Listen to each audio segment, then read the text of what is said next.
comrade leaders of CPI party, press friends, media friends. Today, for the sake of Telangana, Congress party and CPI party, both parties have extended their friendship and we will go in the election together. Already our leader has told that Kuttaguram seat CPI party will fight, and we are extending all our support to them and they are also extending all their support to us. So today is a very memorable day for Telangana as well as for the India Alliance, that in Telangana state we are together sharing the stage, and I'm sure this friendship will go further. So today our friendship begins. Thank you all our CPI comrades, and let Congress CPI friendship Zindabad.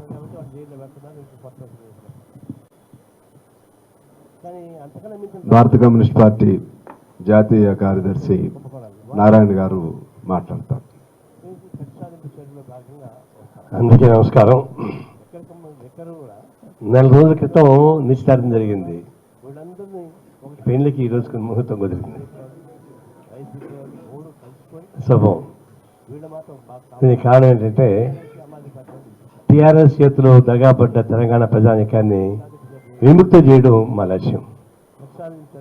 ఈ కేసీఆర్ నియంత పరిపాలన దీంట్లో కొనసాగడం సాధ్యం కాదు కాబట్టి ఇప్పటికే ప్రజలు నమ్మి దగాపడ్డ తెలంగాణ ప్రజానీకానికి విముక్తి కల్పించాలని చెప్పేసి కాంగ్రెస్ పార్టీ కమ్యూనిస్ట్ పార్టీ కలిసి అయితే నిలబడింది. సీట్లు ఎన్ని ఇచ్చారా అని కాదు కారణం, ఈ భారతదేశాన్ని ఎట్లా కాపాడాలనేది ప్రధాన లక్ష్యం. భారతదేశం మోడీ నాయకత్వం జరిగేటువంటి పరిపాలన చూస్తున్నాం. మోడీకి వ్యతిరేకంగా ఏ ముఖ్యమంత్రి ఉన్నా, ఏ సంవత్సరం ఉన్నా వాళ్ళపై దాడులు చేస్తున్నారు. ఇప్పుడు ఛత్తీస్గఢ్లో చాలా మంచిగా పరిపాలన సాగిస్తుంది కాంగ్రెస్ పార్టీ, కానీ అక్కడ పోయి ఆయన కూడా దాడి చేశారు. అంటే రాష్ట్రం మొత్తం మీదుగా, దేశం మొత్తం మీదుగా ఎఫెక్టివ్ చీఫ్ మినిస్టర్ కానీ, ఎఫెక్టివ్ పర్సనాలిటీస్ కానీ మోడీకి వ్యతిరేకంగా వాళ్ళపైన సిబిఐ దాడులు, ఇన్వెస్టిగేషన్స్ జరుగుతూ ఉన్నాయి. ఇది ఒక దుర్మార్గపూరితమైన కక్షాల చర్య. నేను చేతే రాజకీయాలు చెప్పుకో, మీ రాజకీయాలు మీరు చెప్పుకోండి, మా రాజకీయాలు మేము చెప్పుకుంటాం. రాజకీయాలు ఓడిస్తుంది తప్ప వ్యక్తులు ఓడించేది కాదు ఇక్కడ. అట్టినప్పుడు మీకు వ్యతిరేకంగా ఉండేవాడిపైన దాడులు చేయడం అనేది చాలా నీచ సంస్కృతి నిదర్శనం. దాన్ని మేము తీవ్రంగా ఖండిస్తున్నాం. రెండోది, రాజకీయాలు చెప్పడం చదివే కాకుండా మతాన్ని తీసుకొచ్చి అడ్డం పడుతున్నారు. అది కూడా కరెక్ట్ కాదు.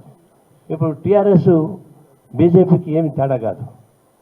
బీజేపీ, టీఆర్ఎస్, ఎంఐఎం ఈ ముగ్గురు కూడా కుక్కమూతి బిందులే, ఒకే తాను చేసినటువంటి పెరికలే.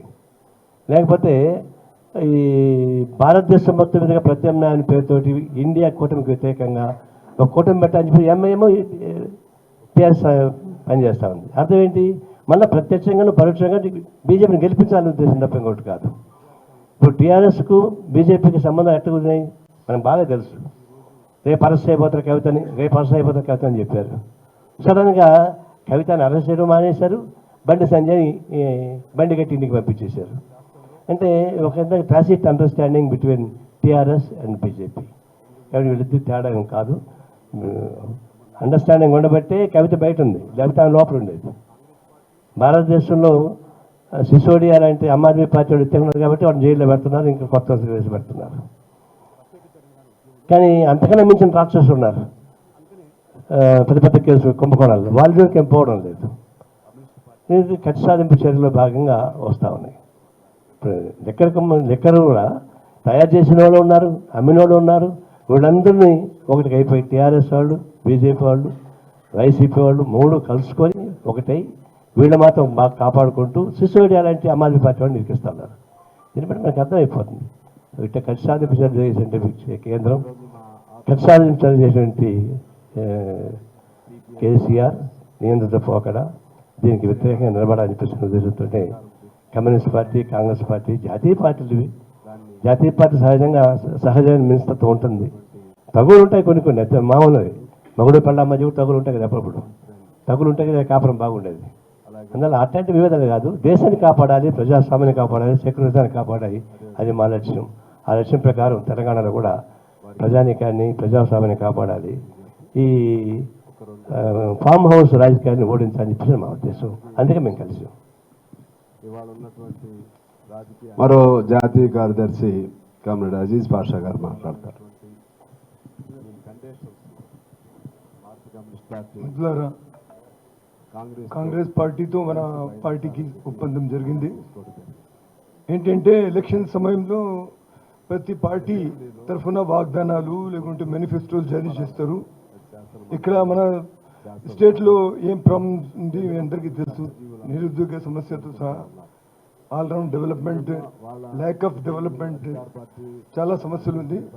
సో మేము కాంగ్రెస్ పార్టీతో కలిసి రాబోయే కాలంలో తప్పనిసరిగా మేము ఆల్రౌండ్ డెవలప్మెంట్ గురించి కృషి చేస్తామని మేము కూడా ఇప్పుడు ప్రకటన చేస్తున్నాం. జాతీయ కార్యవర్గ సభ్యులు చాడా గారు.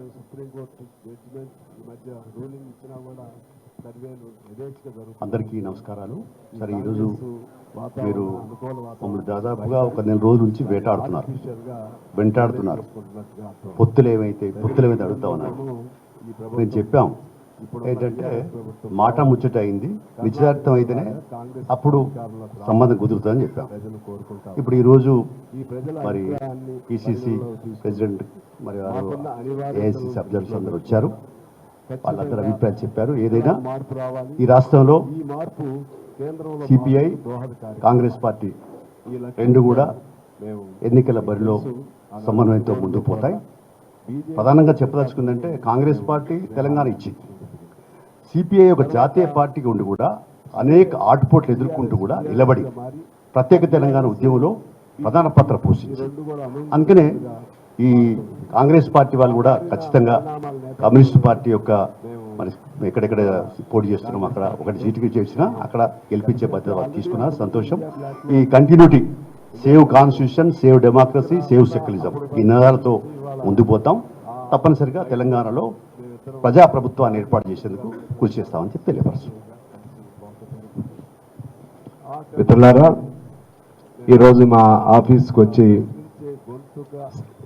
సిపిఐ కాంగ్రెస్ మధ్య స్నేహానికి శ్రీకారం చుట్టడానికి వచ్చి దాన్ని పరిపూర్తి చేసినటువంటి మా మిత్రులు, మా very good old friend Revanth Reddy గారు, అలాగే ప్రియా దాస్ మున్షి గారు, అదేవిధంగా విష్ణునాథ్ గారు, వారికి సిపిఐ తరఫున ధన్యవాదాలు తెలియజేస్తూ ఒక రెండు అంశాలు. మీ అందరికీ తెలుసు, ఇవాళ ఉన్నటువంటి రాజకీయ అనివార్యతలో రాజకీయపరమైనటువంటి ఈ కండిషన్స్లో భారత కమ్యూనిస్ట్ పార్టీ కాంగ్రెస్తో కలిసి పయనించాలని చెప్పి నిర్ణయం తీసుకోవడం జరిగింది. ప్రత్యేకించి అసెంబ్లీలో కమ్యూనిస్టు గొంతు వినపడాలని, అది శాసన మండలి కానీ శాసనసభ కానీ ప్రజలందరూ, కష్టజీవులందరూ కోరుకుంటూ ఉన్నారు. ఎన్నున్నా వాళ్ళ ఇబ్బందులు అధికార పార్టీ ఇప్పుడు కాంగ్రెస్ రేపు అధికారంలోకి వచ్చే సానుకూల పవనాలు బాగా కనపడతా ఉన్నాయి. సానుకూల ఎక్కడికి వెళ్ళినా కూడా ఒక పాజిటివ్ వేవ్, అటు నెగటివ్ వేవ్, ఈ రెండు కూడా ప్రస్ఫుటంగా కనపడుతున్నాయి. ఇవి వచ్చే అనేక సర్వేలు చేస్తున్నారు. ఎలక్షన్ కమిషన్, అదే సుప్రీంకోర్టు జడ్జిమెంట్ ఈ మధ్య రూలింగ్ ఇచ్చినా కూడా సర్వేలు యథేచ్ఛగా జరుగుతున్నాయంటే ఈ కాంగ్రెస్ అనుకూల వాతావరణం చూసి భయపడి దాన్ని ఆర్టిఫిషియల్గా మేనేజ్ చేసుకుంటున్నట్టుగా అర్థమవుతుంది. ప్రజల గుండెల్లోనేమో ఈ ప్రభుత్వం, ఇప్పుడున్న టీఆర్ఎస్ ప్రభుత్వం పోవాలి, కర్ణాటకలో లాగా కాంగ్రెస్ ఇక్కడ అధికారంలోకి రావాలని